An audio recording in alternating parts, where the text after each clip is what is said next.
Gents, I just want to pause the episode for a moment to let you know about the Strong Men of Value Academy.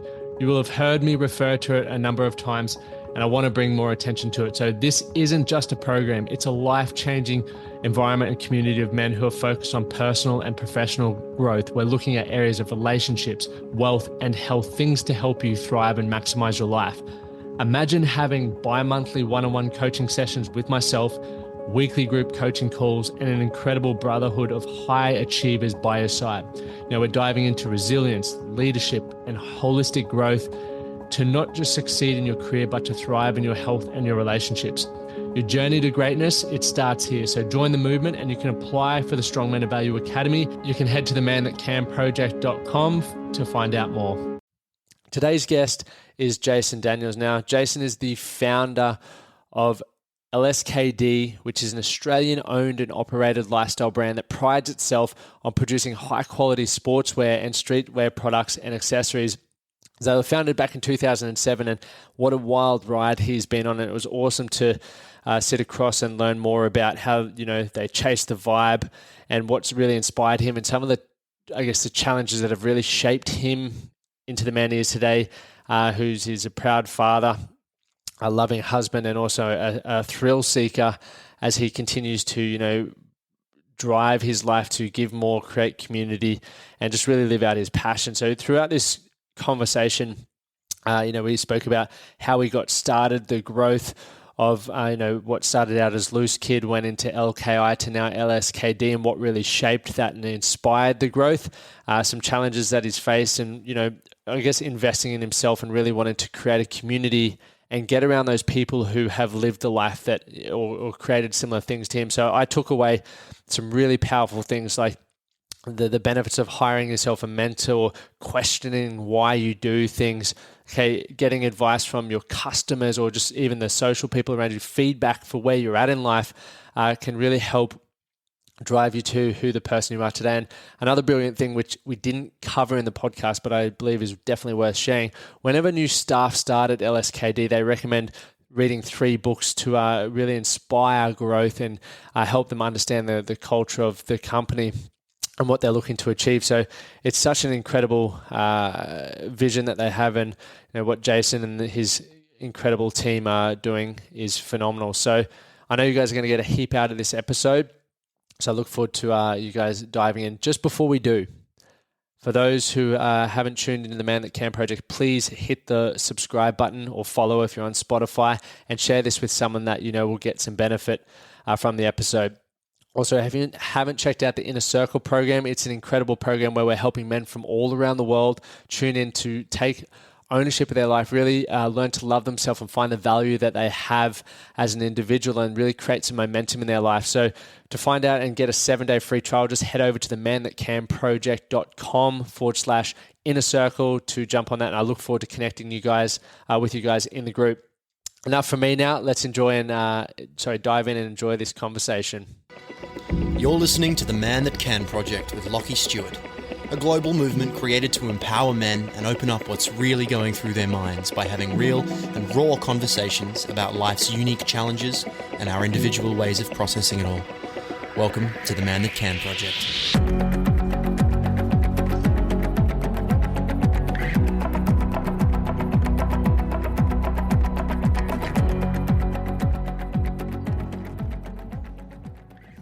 All right, gents, welcome back to another episode of the Man That Can Project's podcast. Today's guest, Jason Daniels. So excited to have you on the show, mate. I was fortunate enough to watch you speak. I think it was worked out 2 years ago or something. Yeah, it was around that. Yep. Time flies, and I was really inspired by his story. And then we caught up on the phone last week or the week prior, and just we had a good half-hour conversation. Your journey from for those who are watching the YouTube, Loose Kid Industries to LKI to now LSKD is phenomenal, from starting it when you're still in school to where you are now. But obviously you're the founder of LSKD, and for those who follow the same sort of stuff I guess I follow on social media, I see it everywhere. Everyone's wearing it. In the gym that I train out of, it's the flavor. Everyone's loving it, which is awesome. That's cool. I get excited about that. Means we're hopefully doing something right. Yeah, 100%.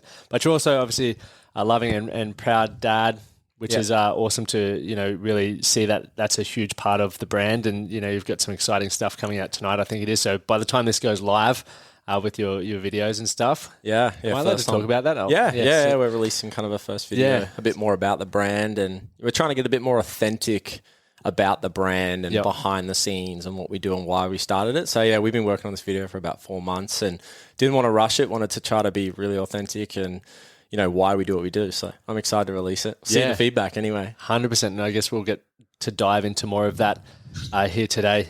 And guys, we are, you've had a hell of a journey, which we're going to dive into now. But how have you been going, man? How's everything kicked off the new year for you? Yeah, good. I had a little girl on the 29th of Congratulations. December. Yeah, thanks. So, it's been coming off the Christmas period, and then my wife going only 2 days over, so she was 40 weeks and 2 days. It was due Boxing Day, which is kind of lucky because I'm on Christmas Eve, so would have been kind of sucky having 2 birthdays very close together for us both. But so that's been amazing. Both Freya and Ali are healthy. So that's been wild, and learning to juggle with 2, so sleep's fun. Learning that at the same time. But yeah, really good. Very thankful. Trying to kick the new year off. I mean, we learned a lot over the past kind of few months after an amazing Christmas period and peak Christmas with I suppose with Black Friday, and made a bunch of mistakes and learnt from that. So it was kind of really good to reflect, and then coming into the new year, kind of, the whole team is kind of resetting and we're working really hard together and improving and, and then obviously juggling life and, and then obviously exercise at the same time. You're doing a lot of stuff, obviously, with the growth of the company, new addition to the family, and then also you're training for the Stradbro Stratty Salute. Yeah, Stratty Salute, which looks insane. So how you fit all that in is...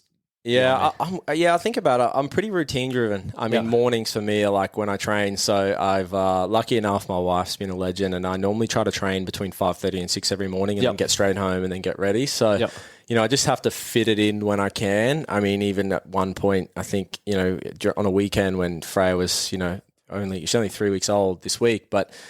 Hendy had his sleep. So I was like, okay, cool. Can I go to the pool now? And I'll go swim a K. And then raced off to the pool, raced back home again, on a weekend. So it's just, you just got to fit it in. And it kind of drives you, I think, when you have kids. And, we actually ran 21 kilometers on New Year's Day to celebrate 2021. So I did see that. Yeah, the boys wanted to do it. And I was like, you know what? If, watching a female go through birth is gnarly, and I think it's to me, it's like, well, I haven't trained to run 21 in a while, but if a female can go through birth and my wife can achieve that, I can run 21. Like, that's nothing compared to, what they have to go through, full respect what they have to go through. It's insane. So yeah. 100%. But it's awesome. One thing that inspired me when I saw you do that, I was like, so many people are waking up dusty and everything like that. I think I was dusty. It was the first time in a long time I haven't been dusty. So, it definitely doesn't happen like that. I normally have a few beers on New Year's Eve, but having 2 kids and one only a couple of days before kind of, and everyone. And then obviously with COVID and everything going on. So, it did feel good. I mean, I finished the run and then grabbed a smoothie. I didn't even make it to breakfast with everyone. I raced straight home to help out with the family. So, I was finished the run, grabbed a smoothie on the way home, and then went straight home to help with a crazy toddler running around like crazy. So it's a good man. It's a really good man, a good role model. So let's dive in. So I guess, from what we were touching on the other day, like your journey has been phenomenal, from having the motocross background, we even touched on, we had some mutual friends, Maddie and Sam Southey and all those boys, the Toowoomba lads. But obviously going through the journey that you've been through, and I'm sure it hasn't been easy. Nothing ever is. And especially, for those, who are watching this, or even if you're listening on podcasts, I've uploaded some photos to the Instagram just of the size of your warehouse now, and I know you're moving to another one. It's huge. Like, I don't even know whether the photo will do it justice, but I was inspired because I was like, hopefully one day my business can replicate similar success in obviously a different field. But it's pretty inspiring. So I guess for you, man, was a moment in your life that's really shaped you into who you are? And I know you started Loose Kid Industries back in 2002, 3? Yeah, the name came about, 2002. Yeah. We were talking about it before, about like that question, and it was an interesting one. I'm like, what actually is it? Like, because there's so many things that happen in life that kind of are milestones. And I think as you grow and you start to get older, that's, as you made a ton of mistakes and you use that as learnings. But I do remember when I was 12, I was in grade 8 and I was 12, and I think that age, it's so easy to go off track and, go down the wrong path, and who you hang around with is a big part of that. And, it was so easy for me to potentially go off the wrong track, and, that was starting to happen. I don't think that, and I actually met some guys that were, I think they were 17, 18 at the time. One of them was Corey Bowen, who ended up riding in and winning 3 X Games BMX Dirt. That's unreal. And they grew up in Shayla Park, and we used to ride at KP Centre, a local BMX skate park. It's no longer there. They knocked it down recently. But I was bike fanatic growing up, like BMX, really wanted to race motocross, couldn't afford it as a kid. I ended up getting into motocross when I was started racing when I was 14, I think. Is that considered late for motocross? Yeah. So I had a couple of bikes, funny enough, and I had this old CR80 in the shed, and we didn't have a shed, it was a garage, and we lived on 5 acres. And I got home from school, and my parents were like, just before my parents split up, and were like, you got to sell this bike, you can't afford to keep it. And I was like, all right, okay, when I get home, I'll get it ready and I'll sell it. I think I'll get $800 and I'll buy a BMX bike. I got home, my bike was stolen. No way. No shit, yeah. I actually remember who stole it. It was this kid that was, I think he's in jail now, but there was a couple of bad kids in the area, and so lucky enough, my parents bought me a BMX bike. So I got into BMX and started around the skate park and just going there every day after school, and met these guys that were like phenomenal and was super inspired by it. And these boys were so driven, especially, Corey back then. He wanted to go to America, and he was even a carpenter himself, working, I think, for his dad. And it just inspired me. I was this 12-year-old kid that got to ride with these older guys, and I actually got to travel to like Narang skate park and drive with them in the car. Lucky my mum let me, thinking about it back then, but they didn't drink. It was all about riding. It was super focused, and I think it kind of transitioned me into going, I want to be a professional athlete. I want to be the best at that. And it just kind of like had this shift in me where it was all about riding. And then I think when I was in grade 9 or 9, I think it was, I was working at the local BP up the road, and saved enough money to, my grandparents actually went halves with me for a dirt bike so I could start racing. So then actually his brother took me riding and signed off for me at the local motocross track as my 18-year-old guardian back then. Yes. And I just wanted to race. Like I just wanted to be a professional motocrosser. I was just so fixated on training and riding and just being an athlete. But I think that was a big shift. Now I look back, I'm like, I was really appreciative of it. And, going to schoolies week, I was telling you before, like I didn't plan to drink, where most people are planning. I still ended up, I think, drinking one night, but it was like, no, I'm a racer. Like I'm an athlete. I'm not. And, I think that age really just helped. And I really think meeting, having those good mentors even at a young age is important. 100%. I think if I hadn't have met them, what would have happened? And through that actually is how the brand started. It was, I was riding with those guys. I was this young grummy digging dirt jumps, and I actually was coming up short on a bike on one of the jumps. And I just remember, I'm pretty sure one of the guys was like, man, you're riding loose today, kid. And because I wasn't, I think it was like 20, 25 foot double. And I was this 12-year-old kid trying to hit these jumps in a rang. And I think that's where it all came about. And then this word just started at school. It was like, oh, that's loose, hey kid. And it was just fun. And we literally just had a bunch of fun. And then it was actually on MSN days that I was chatting with a friend of mine that raced down the Gold Coast at Reedy Creek. And he's like, man, you should turn this into a brand. The word's cool. And I was like, really? Nah, what's a brand? How do you start a brand? Like, it was nothing. It was just a bit of fun.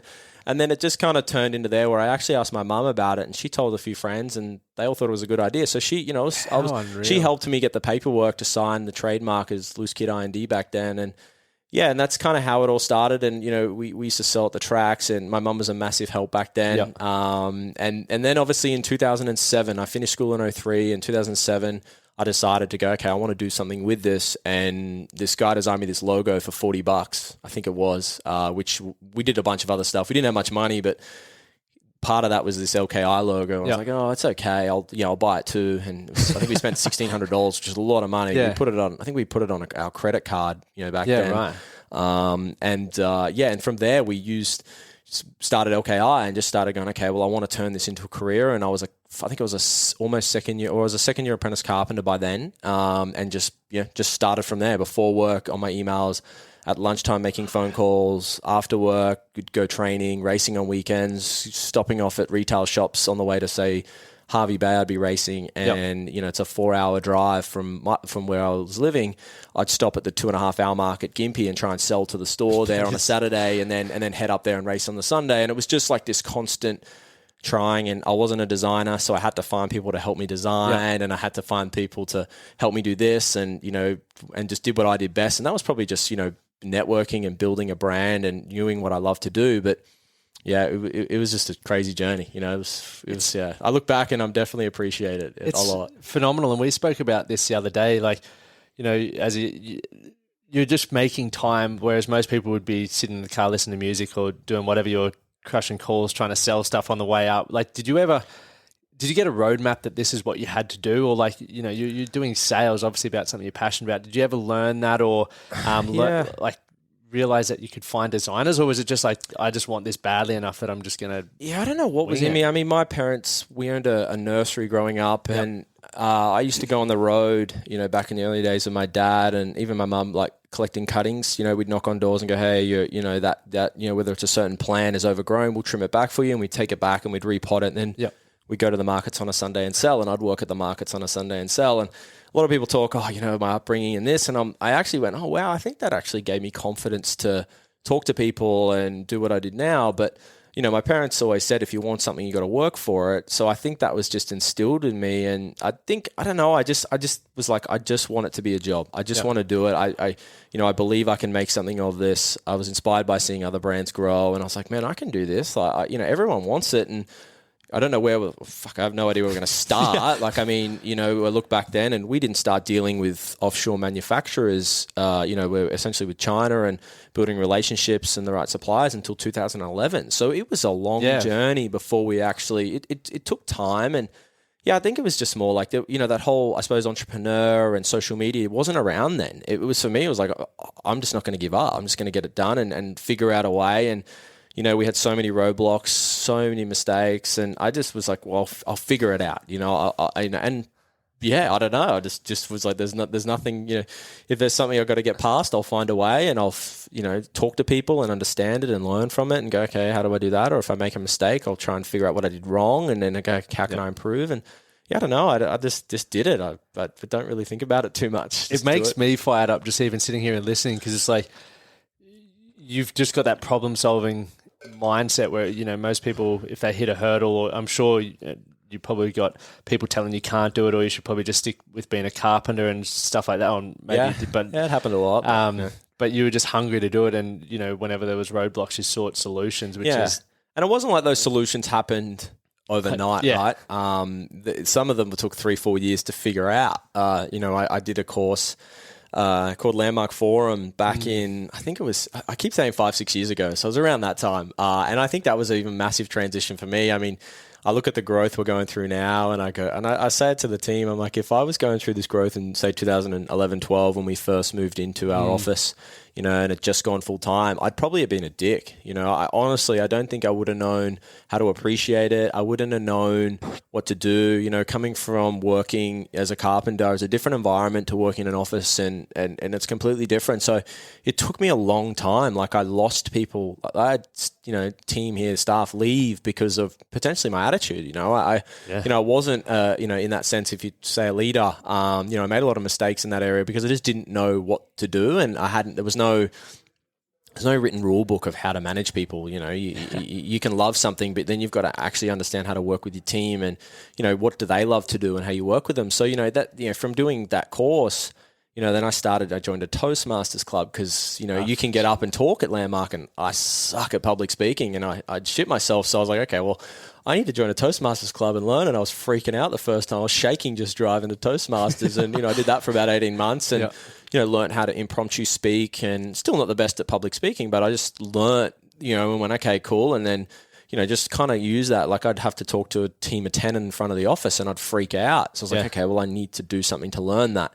Wasn't the best at Toastmasters. I probably only did 3/4 out of the 15 modules. I was always something on at work, but I still showed up and learned and learned a lot from it. And I attribute a lot of those little things that made up to what, why we're here today. And I don't know. I think that's, I definitely know that stuff, if you've got a problem, people go, oh, I solved it. It's like, sometimes it can take 5 years to solve that thing that's stopping you from, from trying to solve I think it's spot on. Like sometimes, it's just testing how badly you want things, because obviously, especially in this day and age, we live by instant gratification. We keep, I'm addicted, much as many people turning on Instagram and swiping down, hoping that there's the hearts up there and you've got some more notifications to show that someone loved your post or whatever. And it's like we're always looking for that in business, and I see it.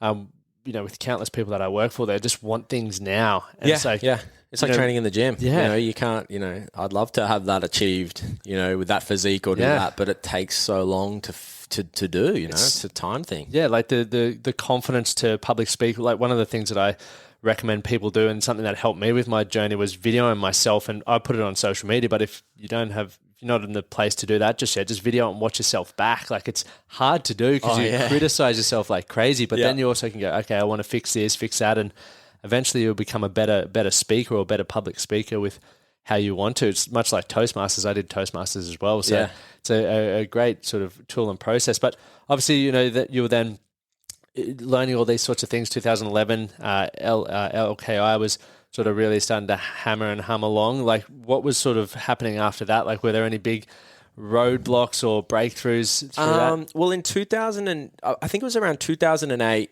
I mean, I was only talking about this the other day. It was around 2008. I think I said to my boss then, hey, I want to go part-time. I believe I can make something of this. I want to finish my trade, but can I work like 3-4 days a week? I'll work my ass off. And then the other days I'll work on LKI. And at first it was all good. And then it got to crunch time, and then he was like, yeah, nah, I don't like it. And, then I ended up it didn't work out anyway. And, so it got to the point, I think it was around mid-2018, I ended up working for about 4 or 5 different builders and just calling them every week going, hey, have you got work? And then I'd get consistent work for a certain period of time. I was roofing for 6 months doing re-roofs, and I was the bat and screw bitch because I was the chippy, after a big hailstorm in Ipswich, and I was relaying all the roof, if anyone knows that area. So, I was just, I'd just be doing whatever it took to get signed off to become a carpenter and get that ticket. And, I grew up, I was on $240 a week for so long as a first year. I was like, I'm not giving this thing up. So it kind of from there, and it just got harder because I'd, be taking orders over the phone at lunchtime, with a retailer or trying to make a sale or talking to a magazine back then and trying to do things. And then in 2010, I snapped my wrist and was living off, it was a thing called combined insurance. It was really good. I said they paid for my schoolies week even back then when I snapped my collarbone. So it was a great insurance program. And so I snapped my wrist and I thought, you know what, I'm not going to go back. I'm just going to hold strong and I'll finish my trade in 2010 and get signed off. Yep. And I didn't go to TAFE because I couldn't afford to do both. So I did it through like a competency-based form to get signed off by a builder. And then we moved into our warehouse we decided to move into a warehouse in April 2010 then. And literally with, my mum's place was, it was a kit. It was her bedroom was storing product. The office was where myself and Scotty, who now is our production manager, was working like a day a week there. We had a sticker bench making stickers. We ended up having 3 containers on the property, and then we decided to move to the warehouse, which was just literally, I think it was 2 people, and we had this big place for 2 people.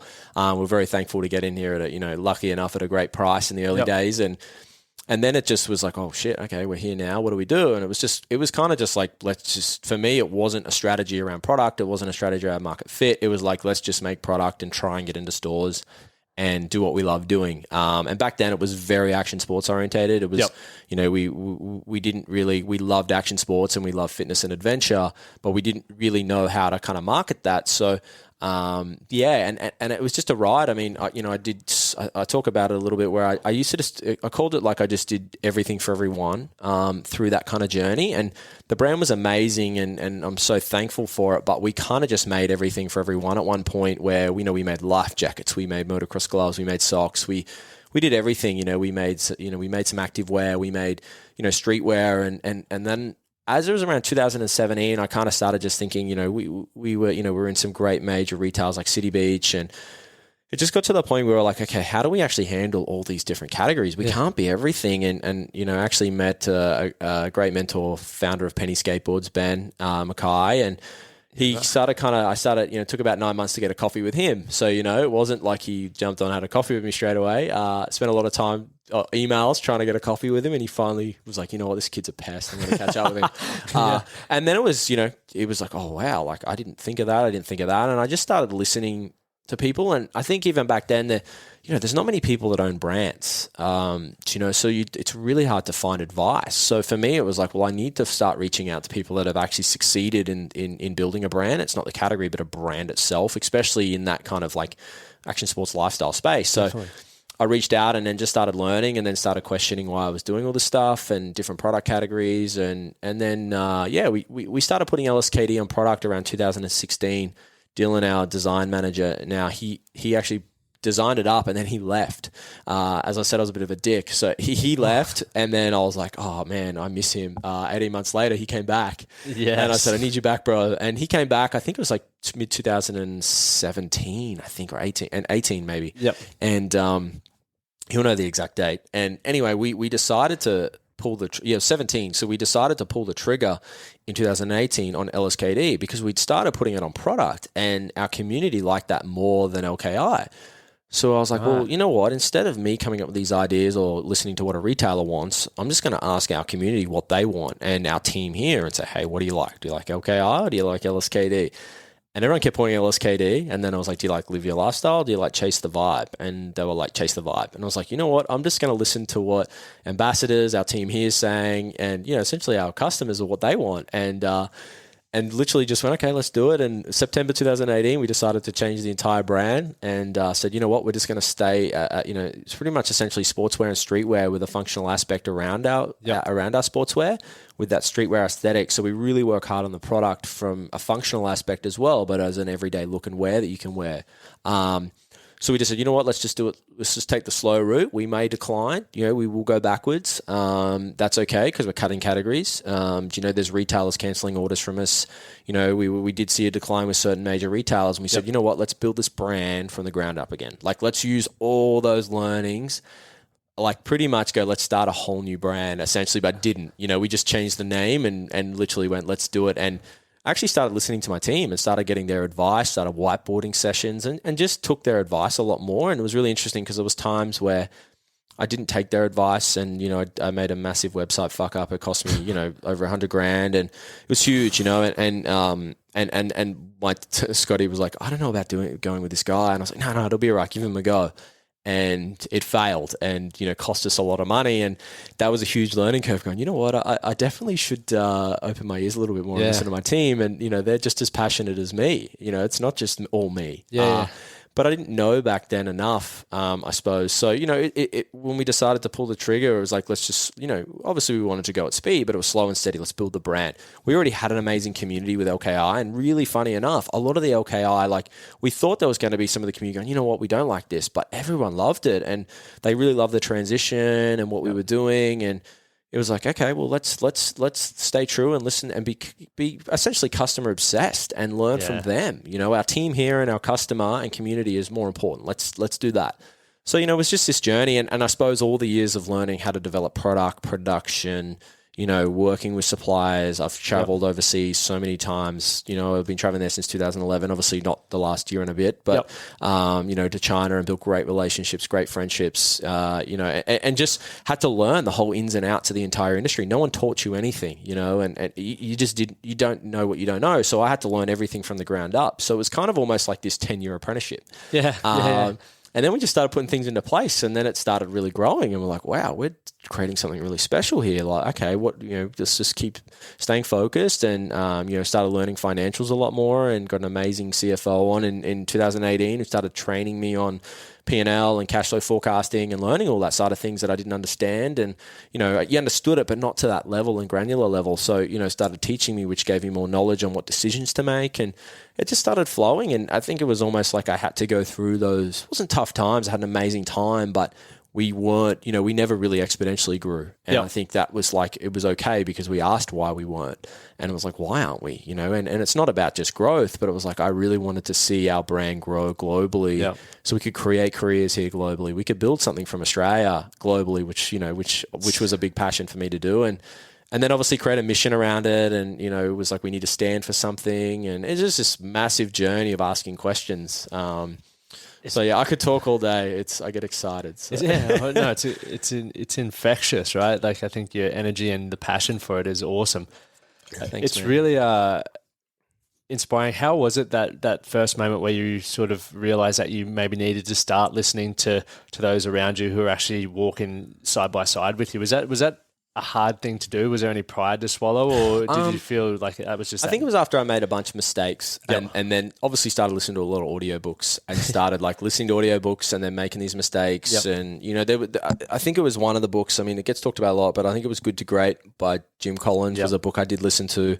And then, you know, kind of was, you know, looking at different areas in the team. And yeah, I don't know. It wasn't one thing. It was a bunch of things. And, you know, I'm still not perfect, but I mean, it's, you know, for me, it's not about, it's about, you lead from the top, but it's a bottom up as well strategy. And for me, it's about seeing our team and watching their careers grow. I think it's the really exciting time for their careers as well with our brand and how much we can see them grow and where they could go in the future, whether it's in the business or outside of the business as well. You know, I'm just passionate to see people grow as well within our brand. So I don't think it's one thing, but it's definitely, I'd have to say, making some mistakes really kind of shaped some of the decision making that I'm glad I went through some of those tough times to make the decisions we're making today.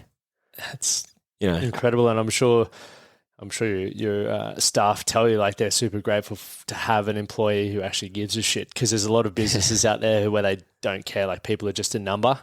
And to be able to inspire and empower and encourage people to obviously develop and grow under you, which, you know, positively impacts other people's, and we're not like, I mean, we're not perfect, and that's something we're learning every day. We have a great team. You know, Keith that joined us, our COO, he's been a massive support. I've known him for a long time. He's got a big HR background, and you know, he's really been helping me shape those things and trying to put them to life, because I'm not the best at putting those things to life either. So I'm not very good at putting it to life, but I'm like, I really want to produce this, or how do we do this? And it's just a collaborative effect in the team as well. You know, we're making big decisions. We make big decisions together. You know, it's, if I'm struggling with something, I ask the team, hey, what do we do? Like, what do you think before we go and make a decision that could affect, you know, the brand, or could affect sales, or could affect our long-term vision for the brand? What do we do and get everyone together? So it's, you know, it's a real collaborative effect as well. And for yourself, like obviously you said you were starting to learn, like one, you're building the right team around you to, so obviously, you know, we can't do everything when you're running a business, and especially with the vision and mission that you guys have, which is exciting for global domination. No, it's, you know, you're choosing to learn more about the financial side and other components of business where I know certain people, and, you know, I think for the men and everyone who listens to this, a lot of people tend to put their head in the sand and they go, I don't understand that, I don't know that, I choose not to. And that's why a lot of people's lives aren't where they necessarily want it to be. And even if you put it to a financial perspective, in looking at that side to a business, if you own a business, it's not always good looking at that, because sometimes it doesn't look good. I'm like, I don't want to look at that. Like, I just want to keep doing what I love. And it was a real wake up call for me. You know, we were doing okay, but nothing special. So, you know, getting some real knowledge, it was almost hard to see, but it was like, okay, I can't get any worse in that sense. Like, fuck, I can't get any worse. I can only improve from here. So it is hard. Like being seen the truth or told the truth or having to get here, it's like, it's not easy. Like it sucks. But then, you know, you go home and you think about it and you go, all right, like, okay, well, what am I going to do? You'll sleep on it and you'll get up in the morning and you might go for a workout and then you'll have a bit of an epiphany going, oh, actually, yeah, that was right. Like I may have disagreed then, but actually I get that now. So it's, you know, it's just, I don't know. It's one of those things. Getting feedback is hard sometimes too. You know, feedback is crucial. You know, creating a learning environment is hard because you don't want to sometimes get that honest feedback. But if we can do that together, we can only improve. And as you said, with males, it is easy for that and easy for us. And even myself, sometimes I go, you know, I don't feel like doing that. Like I'm gonna put my head in the sand today. Just give me it's going to hide away. Yeah. Mentally, I'm not ready for that. But the collaborative effect, the same, I can't remember who said it, but it's like if you want to go fast, go alone. But if you want to go far, go together. And that's something that I see, and it's probably sort of a pillar behind what we do at the Man That Can project as well, is like you can take so much perspective and experience from men from all walks of life. And obviously, you know, how you've created a culture, and I know culture's a really important thing. And obviously, while you're one of the reasons why you're looking to get everyone under one roof at the new warehouse, which is office, which is both, which is exciting. So to build that culture, but for yourself, like moving forward, when obviously that all finishes hopefully mid-year, do you have an idea of how you want that culture to be and why it's really important for you to achieve? Yeah, I mean, like as we were chatting before, we had to move our warehouse to another location 5 minutes up the road. So our dispatch team and warehouse managers at another location. So we're running 2 locations, and I call us as a young team, and we're especially as it's growing very quickly. Getting back to the one location that we're building at the moment, which is really exciting. It's about a 3,000 square meter in total facility with warehouse and office. For me, it's exciting. I've got some cool ideas that I want to implement. One door in, one door out, essentially. So we all have to see each other every day. We've been lucky enough to put a gym in there that's pretty good size, where not only we can test product and create content, but our team can train there as well. Which means that they get obviously can train there. We can train together. We can throw down together. We can have trainers come in and put workouts on for us. We can have our ambassadors come in and film. But at the same time, I know if I'm getting in there earlier, I might be able to do a midday session because I had to start earlier. I had to help out with the family in the morning and drop my little one at daycare. I can train at lunch. I might see someone from the warehouse. I might see every day throwing down a session at lunch too. And it's like, well, cool. We can motivate each other.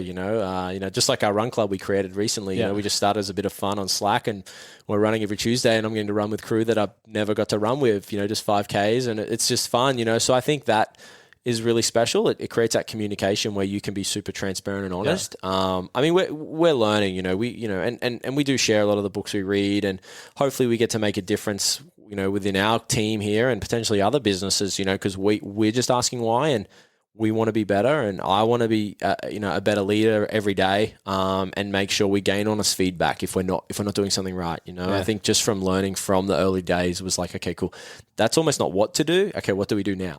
Yeah, and I think I guess a true testament to listening to the people who actually love your product and love the brand, essentially. Whereas like I said, people have an idea of what they think the market wants, and sometimes it works well, sometimes it doesn't, and people grow, changes, trends grow and change, and we develop. But you're really listening to the people, which I think is phenomenal. And there's a lot of people whose ego get in the way, and it creates a shortfall. But you're doing that. But the fact that just from what you were saying there, you're creating an environment where people can have the flexibility to work out at lunchtime. It's like you give a shit about your staff and people, which is, it's so, I believe, I could be stand corrected, but I think it's so rare in business owners, because a lot of businesses are focused on KPIs and profit and everything, which, once again, don't get me wrong, it's important. But you do the right thing. I think that comes follows as well. Suit, and if you create a good environment and we want to create a career path for our team here, and that they got a future,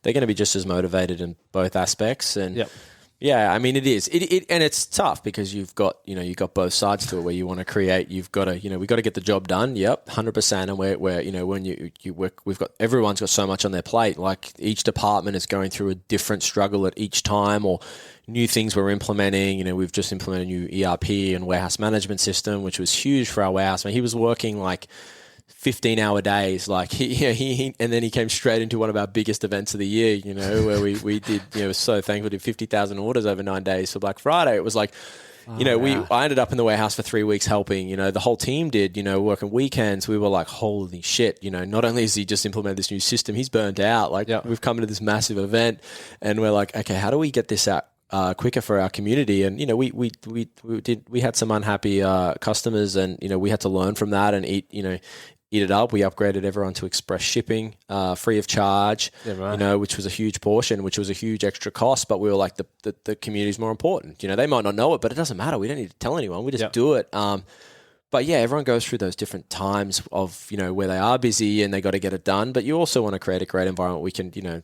love what we do, and come to work and feel safe and feel like you can speak up and, have genuine conversations with people, which it is hard. It doesn't happen probably in a lot of businesses, and, we're not perfect either. So, we're going through it as well. And some of the team might listen to this and might find an idea that we could improve, and I'll take it on as well and go, okay, well, how do we do that? Like, can you help me do that too? So it's phenomenal. Like, you definitely created, you have created that place where it allows people to feel heard. They get that sense of connection, but you're giving people the opportunity to create purpose and contribute to something bigger, which is exciting. So what do you see moving forward? You know, what are we? 21st of January 2021. What's in store for the next year or?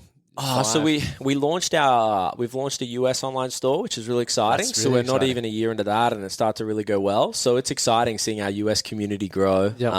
We've got a lot of new ambassadors joining our brand. In the last week and a half, within the 2 week period, we got 3 new team members starting within e-commerce, customer support manager, and within production team as well, production assistants. So, the team's growing, and we're trying to really work on onboarding within the team and how we onboard them with working in every department. But this year, it is exciting. One thing we noticed is, because we're able to learn from our community and the product we're developing, this is almost the first year we're actually developing product, especially for online and our, in the community online. Where previously there was a fair amount that was for our retail. So we only shut our wholesale business down in 1st of July. Very thankful for wholesale and everything it did for us, but we decided to close it and just focus directly on controlling the brand message and working with our community. And we are opening a retail shop at our new location, which is epic, and it's right on the highway. So good. And that's part of also wanting to learn from our community. They come in and buy, and we can ask questions, and they can have a feedback wall. And so this year's going to be insane. The product coming out is mental. Our team has been working so hard on innovation with fabrics. Yep. We're releasing seamless this year. We're releasing new fabric blends later in the year. We're product testing, different areas. We're releasing our new jackets this winter that are, with obviously the coating, it's a recycled poly coating as well. So that lines back to Project Earth. And, we're just passionate about learning and growing and understanding product and really creating product to that next level on, different fabric blends and different areas we can improve for fits and, and just across the board. We got some phenomenal product. I'm super excited. The next 12 months, we've already developed up until pretty much we've just about started October this year. So, wow. And, so we're working a fairly ahead of time. We're actually a little bit behind, if I'm going to be honest, but the production team are working some pretty big days at the moment, to catch back up. But it is. It's exciting what we're releasing and planning, and it is the whole team get excited. Whenever we're doing releases. We're releasing product almost small collections every 2 weeks, which is really exciting. So instead of one big one, it's like bite-sized collections, and we're really working on how we release and talk to the community through that as well. So. Yeah, it's nonstop. It kind of moves pretty fast here. It's decisions get made, and we just run with it and go for it and learn. So this year's exciting. It's it's cool to see where it's going to go. We are essentially a young team. It's I think I was saying before, I'm pretty sure we're at about 29 now full time. Which has grown pretty quickly from where it was only 15 months ago, and about 50 including casuals. So it's exciting. It's really cool to see that, and another thing I think when I look back is, especially with COVID, we were able to give a lot of careers, and jobs through people that got, we hired quite a few people that got made redundant through a brand, through the travel industry, through a flight company. So we were able to bring people on and almost help them change their whole career path, which is really exciting for them. So for us, that was really humbling, going, wow, we're actually been able to hire people through this time, which is really special. We were growing before COVID, but when that hit and you've seen that, it was we gained a lot of respect, I think, for our careers and being able to keep a job, but also when we could hire people through that time and create careers was like, fuck, this is awesome. This person's sitting at home being made redundant, and, they're applying for a role that we're looking for, and, we're like, wow, they're the perfect fit. We can, they're actually going, well, I can change my career, and to something potentially they've never worked in before too, because our industry is quite unique. There's not a lot of people that have worked in our industry before. So, it is really exciting. One of our team members joining, she's a interior designer and we're now working in production. So that's unreal. It's super cool. So I think I'm really proud of that. I think it's, really, really cool, and seeing what we're creating there as well. That is phenomenal and very, very exciting for the growth. But so look at, I guess diving back onto you just quickly, you've got this exciting vision, and the company's going gangbusters, which is, or the brand, sorry, I won't say company, the brand is blowing up, which is incredible. But how do you look after yourself? Obviously, you've got, like we said at the start, you've got so much happening. Like, is there certain things that, you really prioritize to make sure that, you can be the best version of yourself and best father and husband and obviously boss? Like, look, it is hard. I mean, that's, especially having a newborn and learning to juggle the new routines. That's definitely different. I mean, for me, fitness, like I'm so passionate about fitness. So for me, that's kind of, my savior, I suppose, for like exercise is, whether it's mountain, I try to have a little schedule where I swim once or twice a week. I'll train at Fit Stop twice a week, and then I'll try and mountain bike once a week and run once a week.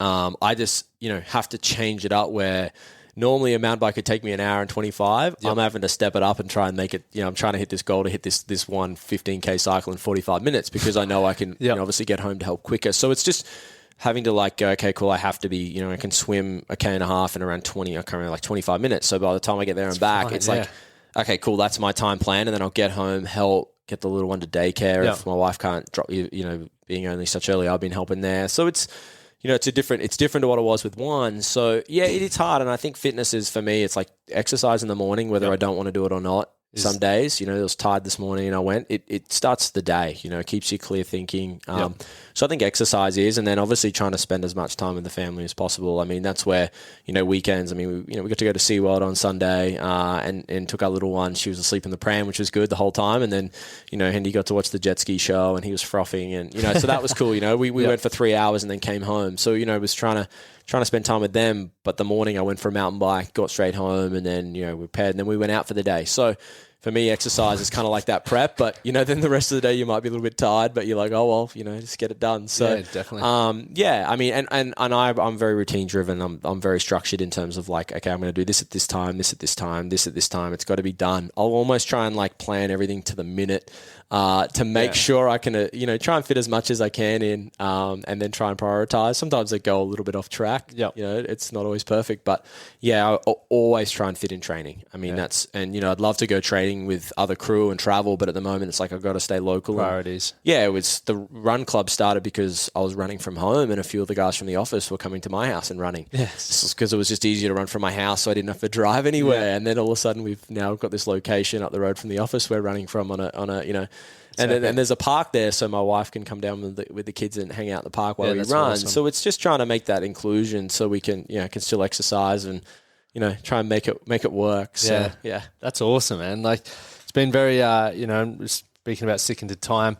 I've taken away so much of this. It's all right. I enjoy it. It's collaboration, bloody prioritizing your time. That's something that I'm massive on as well. But the biggest thing I take away from you is you really take ownership and take responsibility for everything that's happening in your life, which is I truly believe the success that you're creating, the brand that you're creating, and the inclusivity and the everything that you've done is off the back of that. And I think if everyone listening could take away one thing, and I'd highly recommend listening to this again, like pick up some subtle things around taking ownership for learning different things if you don't understand it, and just trying to attack things at different angles, because that's I guess the real mindset that we need to have to achieve what we want to have and ultimately create the passion and fulfillment we want in our life. But thank you so much for coming on the show. And I know there's obviously everyone follow along with the journey. Go follow. Oh, where can we find you actually, rather than me dropping some tags? Oh, yeah, okay. Well, obviously our brand at LSKD across all our channels. Mine is Jason Daniel. __ because I couldn't get my full name. So it's just boring __. But that's mine. And I'm actually trying to share the journey a little more on my personal ones, because I never really share that much, to be honest. It's more about we just get in and get it done. It's more about the brand. So I'm trying to share the journey a little more, because I think it is. I'm really proud of it and where it's going and what we've achieved as a team. So that's where you could find us. I'll put all the links in the show notes, so you guys can click on them and go buy yourself some gear. That's for sure. And take some. I'm sure you really enjoy seeing people when they buy stuff tag you guys in it, so you can see what their lifestyles are like chasing the vibe as well. I think that's cool. So make sure you guys definitely do that sort of stuff. Play along and get involved and be a part of the bigger mission. But thank you so much, man. I appreciate your time and really appreciate it. See you soon. Appreciate it.